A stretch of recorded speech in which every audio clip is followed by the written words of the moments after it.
Labas žmogau, paskutiniu metu čia kažkaip Lietuvoje pasidarė madinga sudarinėti sąrašus tų, kuriuos X diena, nežinau, kad X diena bus, kada jinai ateis, bet kažkokia bus X diena, kurios metu jie bus žudomi.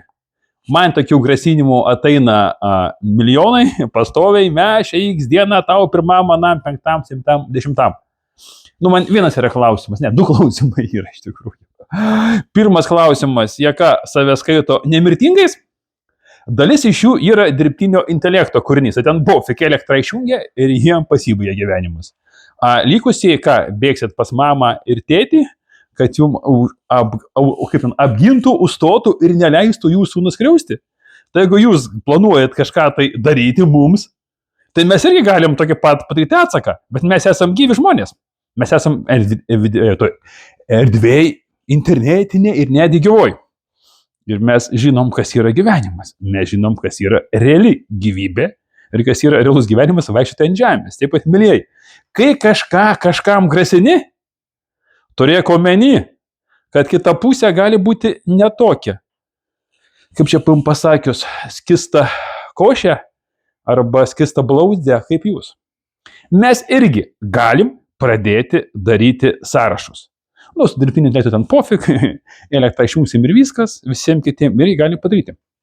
Ar, pavyzdžiui, galim padaryti sąrašus tų, kaip mėlyje žiūrit į tokius mūsų visuomenės atstovus, kurie mūsų močiutėm kaimuose atiminėja lauko tualetus, vien tik dėl to, kad ten jiem kažkokio tai nėra dugno.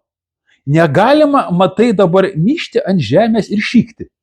Kažkas tai nukentės. O jeigu tualetas su dugnu, tada tokio tualeto galima naudotis. Mačiau, tai 90 metų.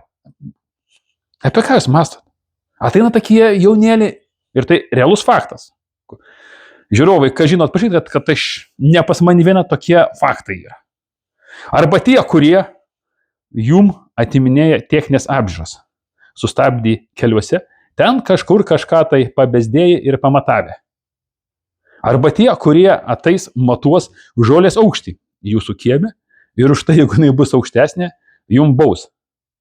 Nu, kitus sąrašus mes galim daryti labai ilgus. Ir jeigu jau mes padarysim sąrašus, yra toks šansas, kad jeigu ta kažkokia tai X diena ateis, o jinai ateis, bet ne tokia, kaip jūs įsivaizdavote, ateis žymiai baisesnė ir žymiai žiauresnė. Ir realiai šitie sąrašai eis į darbą. Ne greit, ne per vieną dieną, bet bus labai daug tokių žmogžudysčių. Nėra tai gerai, bet tai yra realybė. Taip pat tie visi grasintojai. Pamastykit, kai grasinat. Internetas viską išsaugo. Internete nieko neįmanoma ištrinti. Internete nieko neįmanoma paslėpti. Ne jokie VPN-ai, ne jokios feikinės anketos. Nereikia IP adresų keitimai. Aš vadovauju interneto tiekimo bendrovei. Aš kasdien gaunu užklausas iš kriminalinės policijos. Suteikti informaciją. Teismo sprendimu. Aš žinau, kaip tas viskas yra atsekama. Taip pat ne už nieko nepasilėpsit. Jeigu kažkas norės, visus atras. Mes bent jau nebijom. Mes atsakom savo žodžius. O jūs grasintojai, bijau, kad ne, dėl to, kad jūs bailiai. Ir dar įdomu komentatoriai, parašykit dar kokį nors, ką ten reikėtų įtraukti į sąrašą iš tokių dabar tautos skriaudikų, kurie net nesijaučia. Yra, aišku, policininkai, kurie, kaip man, uždiržo neturėjai matymą teisės. Nu, tiek to šitoje vietoje. Žmogus geras, paprastas, aš visus myliu, aš visiems atleidžiu, jūs už mane atkeršysit. Šitoje vietoje aš net nebejoju. Gyvenimas yra toks nuostabus. Taip pat rašom, kokių skriaudikų dar reikia įtraukti į sąrašą. Nerašom maždaug ten, gamtos apsaugininkai, ten policininkai, ten dar nors tikrintai, dar kas nors.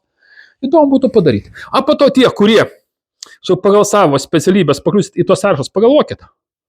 Čia realiai, jeigu, kaip netgi jeigu, nu gerai, tiek to, jums tokia būna jeigu. Kai ateis toks metas, nu kaip dabar, pavyzdžiui, nu dabar Anglijoje dar iš tikrųjų rojus, dar ten galima gyventi, dar ne kasdien žudo kiekvienoje gatvėje. Bet jau, pavyzdžiui, kaip Los Andžele dabar vyksta tokie įvykiai, Nu, kažkas čia kažkur pabintavoja. Ar nesiras noro kažkano, tai ką jūs nuskriaudėt, ateitų jum nuskriausti ir atsimti savo skolą.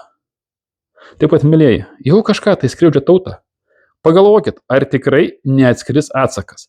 Mes gyvenam labai nuostabiais laikais. Kaip sako tas myra madingas žodis karma. Karma labai greit šis laikais parskrenda. Nereikia laukti, kad vaikai už tėvus atsakytų. Dabar patys mes atsakom už savo gyvenimo padarytas klaidas. Norim to ar nenorim. Daugiau apie tai, aišku, žinot, mano pastovų žodžiu, kad tai yra norai pildosi kanalo tematika, kaip to dalyko išvengti, kaip gyventi taip, kad gyvenimas būtų nuostabus ir kad visus aplink mylėtumėt. Nu, jūsų gali ir nemylėt, bet šitai laiko klausimas, taip pat, mylėjai, bet kokia atveju, jūs nuostabus, ar vienoje fronto pusėje, ar kitoje, ar tie, kur daro sąrašus, ar tie, kurie pakliuvuoti sąrašus, jokie skirtumai. Jūs nuostabus ir aš jums myliu.